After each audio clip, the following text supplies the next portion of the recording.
Welcome to my mini vlog. We're back here sa countryside.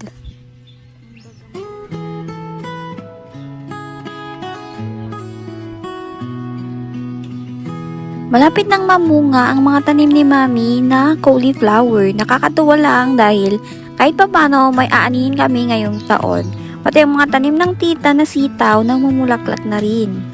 At ang mga mustasa ay napakalaki, pati itong mga repolyo ay meron naman kahit papano. Ang sarap manirahan dito sa probinsya kapag masipag ka at marunong kang magtanim, hindi ka magugutom. At update sa aking talong, may bunga na, nakakatuwa. At yung rosel natin, malapit na din tayong mag-harvest. Hitik na hitik sa bunga itong mga rosel, napakadami. Ang sipag niya ding mamulaklak. Ito nga pala ang taniman nila Mami at Tita ng sitaw at iba pa. Thank you for watching!